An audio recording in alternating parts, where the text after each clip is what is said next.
Sesuatu yang baru memang terasa berat. Pun ketika kita memutuskan untuk memulai sebuah bisnis baru, sebuah ide atau gagasan bisnis yang terlalu ekstrim dan kontroversial beberapa kali membuahkan hasil kurang mengenakan. Karena itu, dibutuhkan konsep yang tepat dan perencanaan yang matang agar bisnis yang kita impikan berjalan lancar, seperti yang dilakukan oleh orang-orang berikut ini. Meski terdengar nyeleneh dengan ide yang tak umum, konyol, bahkan tak lazim, mereka justru berhasil meraup jutaan hingga miliaran rupiah. Bagaimana perjalanan usaha mereka? Berikut 7 ide bisnis nyeleneh yang berhasil meraup miliaran rupiah versi on the spot.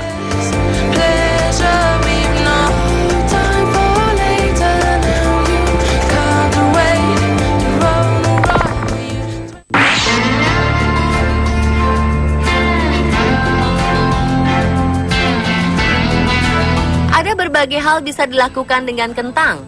Kita bisa menggorengnya, merebusnya, atau membakarnya menjadi olahan masakan lezat. Namun tahukah Anda, ternyata kentang juga bisa dijadikan kartu ucapan. Ide aneh ini ditemukan oleh pria asal North Texas, Amerika Serikat bernama Alex Craig. Bisnis unik ini menawarkan kepada pelanggannya untuk mengirim sebuah kentang utuh beserta pesan sebanyak 140 karakter yang ditulis di atasnya. Adalah potato parcel atau parcel kentang. Para pelanggan bisa membeli sebuah kentang utuh, kemudian menulisnya dengan pesan pribadi dan mengirimkannya kepada siapapun yang mereka inginkan secara anonim. Kentang berukuran sedang bisa memuat pesan hingga 100 karakter dengan biaya $8 atau sekitar Rp100.000. Sementara untuk kentang yang berukuran lebih besar, dapat ditulis pesan sampai 140 karakter dengan harga $10 atau sekitar Rp130.000. Awalnya bisnis parcel kentang ini dianggap ide bodoh oleh pacar Craig. Namun ternyata ucapan kekasihnya itu terbukti salah. Saat ini ia bisa meraup $10.000 per bulan atau sekitar Rp130 juta. Dan jika dirata-rata per tahunnya, keuntungan yang didapat dari pria 24 tahun ini adalah sekitar $120.000 atau sekitar Rp1,6 miliar. Wow, siapa sangka ide bisnis leneh ini bisa mendulang ratusan ribu dolar ya.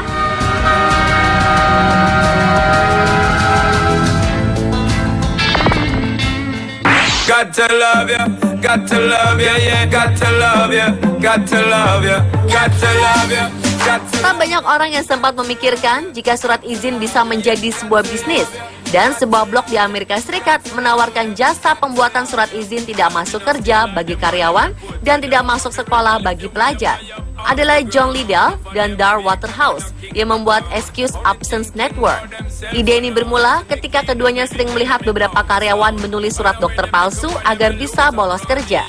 Hal tersebut kemudian memicu munculnya ide gila untuk mendirikan bisnis penyedia surat izin palsu lengkap dengan tanda tangan dokter.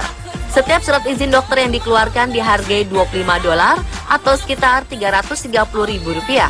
Dari bisnis ini, mereka bisa mendapatkan sekitar $15.000 atau Rp200 juta per bulannya. Jika dirata-rata per tahunnya, mereka meraup $180.000 atau $2,4 miliar. Wow, jumlah yang luar biasa. Namun tak sedikit pula kecaman dari berbagai pihak karena mereka menawarkan jasa yang tergolong ilegal dan memungkinkan orang untuk berbuat curang.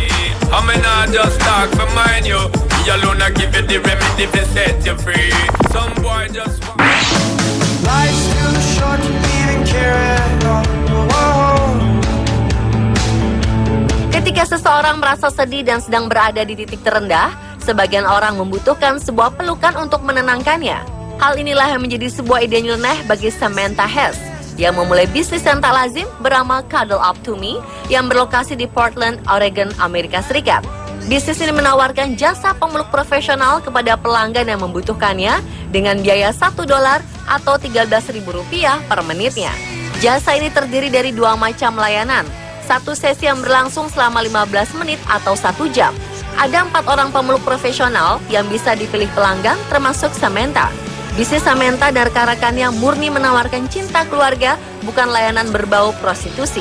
Pada minggu pertama, Hess menerima 10.000 permintaan, itu artinya minimal ia mengantongi $52.000 atau sekitar Rp7 miliar rata-rata per tahunnya.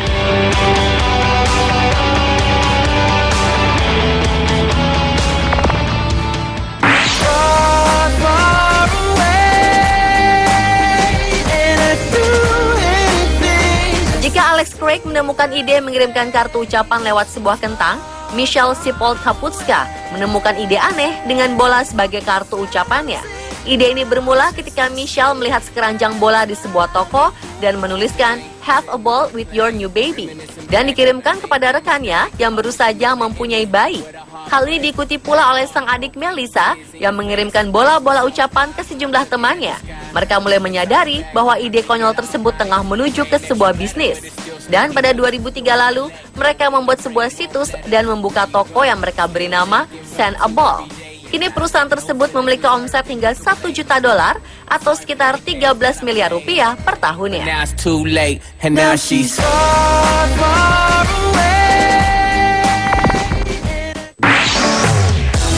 I've been feeling real good. Came a long way from misunderstood. Far away from the days where I wouldn't wanna go. Siapa bilang anjing tak bisa memakai kacamata? Inilah selintas ide yang dicetuskan oleh Ronnie DiLollo pada 1997 silam ketika ia berada di sebuah taman bersama anjing peliharaannya. Mulanya DiLollo mencoba membuat sepasang kacamata hitam untuk anjingnya.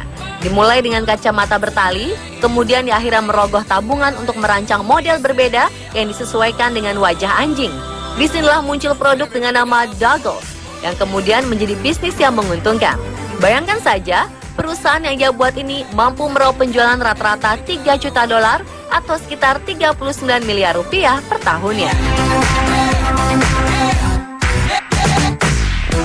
And I don't know better, but as far as I came.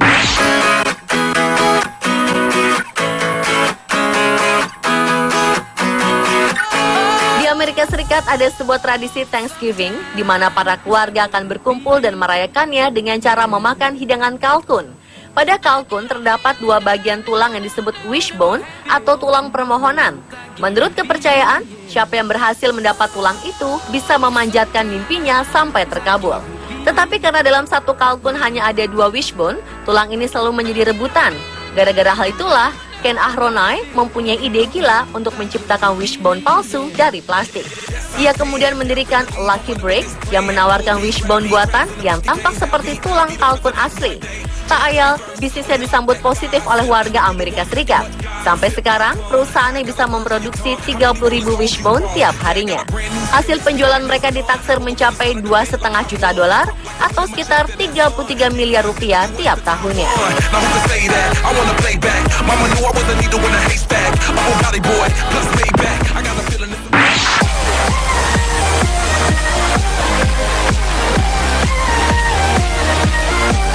Bisnis dengan ide paling konyol namun memiliki keuntungan paling besar adalah sebuah peliharaan. Bukan hewan atau anjing, melainkan sebuah batu. Ya, seorang pria asal California, Gary Rosdell, sempat membuat terobosan pada 1970-an lewat ide bisnis terkonyolnya. Bagaimana tidak konyol, ia memperdagangkan batu sebagai hewan peliharaan. Ide Petrock ini muncul ketika Gary berada di sebuah bar di California, di mana orang-orang di sekelilingnya membicarakan bagaimana repotnya mengurus hewan peliharaan, mulai dari memberi makanan hingga membersihkan kotorannya. Dari sini muncul ide batu peliharaan. Ia lalu merancang kardus khusus lengkap dengan lubang udara, sehingga batu yang dianggap hewan peliharaannya ini bisa bernafas, layaknya makhluk hidup sungguhan. Di dalam kardus juga sudah disiapkan tempat tidur yang terbuat dari serutan kayu. Banyak kami mengira jika peluncuran Petrock terjadi di waktu yang tepat, yakni ketika warga Amerika Serikat dilanda depresi dan kesulitan ekonomi akibat Perang Vietnam. Meskipun terdengar tak masuk akal, ide Gary disambut hangat oleh warga Amerika Serikat pada masa itu. Lewat Petrock, Gary berhasil meraup ribuan dolar dan menjadi seorang jutawan. Gary berhasil menjual 1,5 juta batu yang dibanderol dengan harga $4 atau Rp52.000 per buah dalam waktu beberapa bulan. Itu artinya jika ditotalkan, ia mendulang keuntungan sekitar $6 juta atau sekitar 81 miliar rupiah. Wow, fantastis!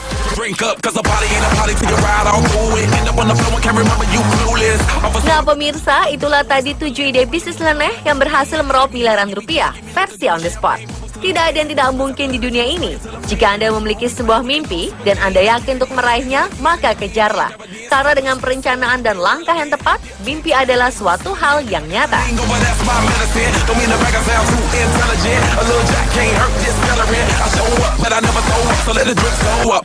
I got a hangover. Whoa.